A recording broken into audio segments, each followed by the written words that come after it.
Birmingham, there's really not much around there. Like it's Atlanta, Nashville, and Birmingham. Like there's not much going on around there in the South. So it's kind of hard. It's kind of hard for us to figure out where to drive to. But we knew we wanted to go to Memphis, Tennessee, because not because of Graceland, not because of Beale Street, but because of the barbecue. Okay. Now I know you got fiddles out here. It's pretty good. I mean, I've had it. Was unimpressed because I've had Memphis, Tennessee barbecue.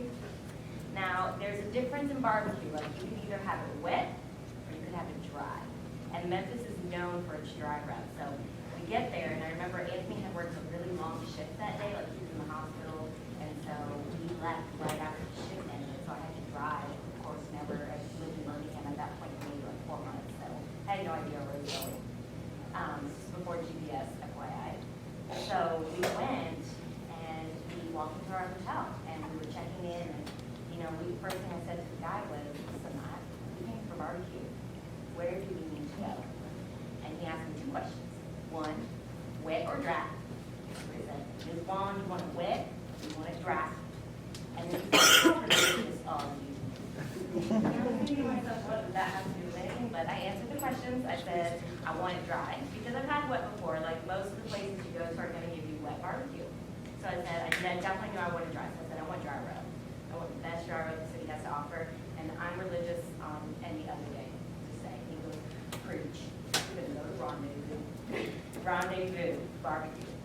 So we asked him where it was at. And he said, you're just going to walk right outside this door and you're just going to go hang a rack, hang another rack, and it'll be right there. So we walked out, took a right, took another right down an alleyway. And we went down, no cars, because of course it was an alleyway. So we went down this alleyway, and I'm thinking to myself, like, oh God, we're going to end up eating on the street, on some bricks.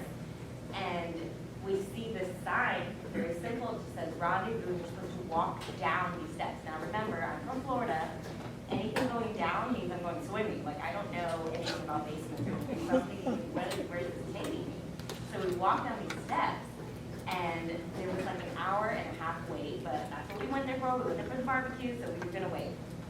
I think, so we ended up waiting, we went to the bar, and I think we ended up drinking like our weight in fat tire. Like this, we just had that much time, so we just, kept drinking. Our name was called. So we go, and we sit down, and I'm looking at this menu, and I'm going to be conservative because, I don't want to get too full because for whatever reason, I just didn't think I was going to eat that much. And it's barbecue, like it fills you up, it's a lot of heaviness. And so the waiter comes over and he told us this great story about how he had been working there for like 30 years or something. Like this is an institution in Memphis, this rendezvous barbecue. And so I looked at the menu and I said, okay, I'm going to have the half pack of ribs, just like a little half plate of ribs and like some corn on the cob and, some coleslaw in there and all the good. He said, no ma'am, you ain't gonna have that. And I said, oh, are you out of ribs? Because that would be weird if you were out of ribs. And he was like, no, you gonna have the whole plate of ribs. And he made me, yes, my waiter said to me, you're gonna have the whole plate of ribs. He made me order a whole thing of ribs, like the entire thing. And then he told Anthony, he's like, you're gonna have a whole plate of ribs and some chicken. And Anthony, of course, was just like, oh, that's not a problem. I will eat it and some more. And would you believe I ate the entire slab of ribs, plus my corn, plus my coleslaw, and I had another fat tire. It was the most delicious barbecue I'd ever eaten. Like, it was like God had come down himself and given me this slab of ribs. It was so delicious. Check it out. Like, it's the best barbecue, I think, in the United States. It was so good. Delicious. It's a time when you felt inspired.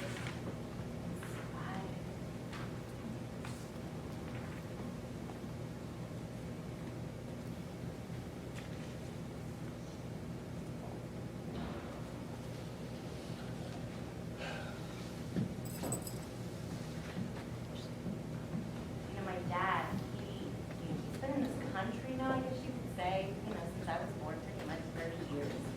And where we're from in Tampa, it's really, it's a lot of cultural mixes. So you could get away with not learning the language, not learning English there, and still be very successful. And somehow he has been able to kind of work with this broken English and speak in Spanish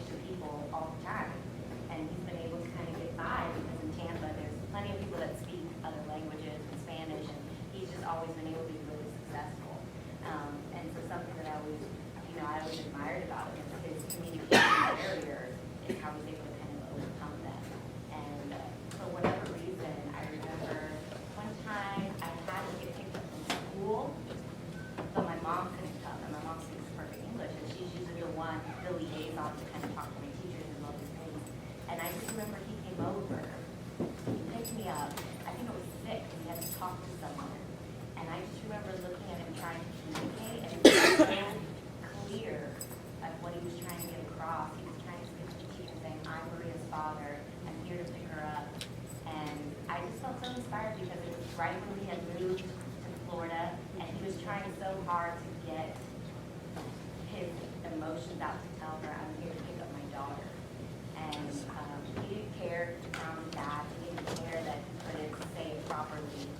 He just said, my daughter, I'm here to pick her up. I know my mom is going to want to get her, but he was there to get me. And it's just so inspiring. It was inspiring at times. I was thinking to myself that it wasn't about who could or couldn't understand him. It was just about he was there to do something to his father.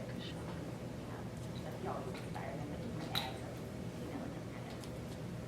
he's just great like that.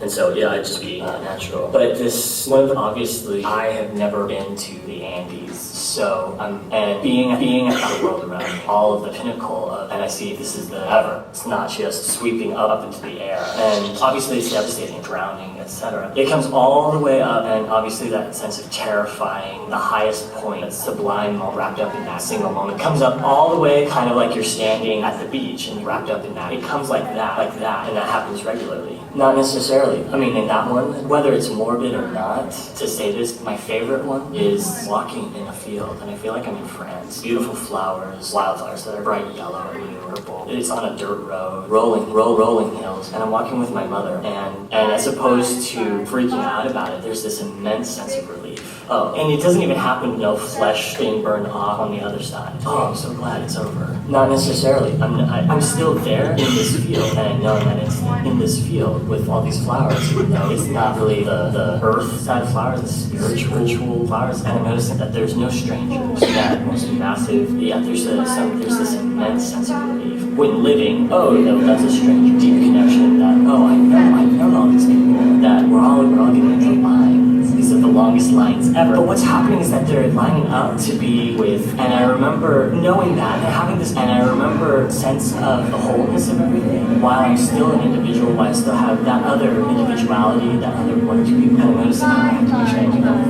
And have you ever seen a taffy puller, where it has the things, and so as it pulls, it spins and it pulls and pulls and pulls and pulls. You drop one drop of glue in it, and then it just as it expands, it gets into everything, every atom. And that's what happens, but it's with atoms of me getting further and further apart. I've never felt my thoughts be so, and realizing that the thoughts farther than that minds. The idea of just feeling all of those separate going, and there's such a sense of relief, all their different directions in the universe, and feeling more and more like you're there, and you feel everything, and you more and more. It's just, there is no more me. But there's this sense of standing in the face of a beautiful thing. It's also, it's like people who have that, like, whoa, and then it's whoa, and then it's just, it's not enough.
there's a huge incidence. It can be a very small thing. It could be the biggest thing. I think there's something really powerful. We live in a time where there's a lot of people that, well, we don't even have control of this. You don't have control of it. And it could be a half second from now, or it could be 100 years from now, 100 years from now. Not that I've been disintegrated. That doesn't scare me. And there isn't a fear, there's just a loss. And it's not even loss of my life, it's not even loss of loved one, loss of physical, tangible, earthbound. But that's based in it, whereas opposed to when I got back here, it's a physical thing, a physical loss, even though it felt like a spiritual loss.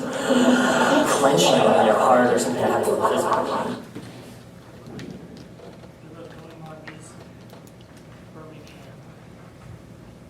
Not much, you can either have it wet or dry. There's not much going out there.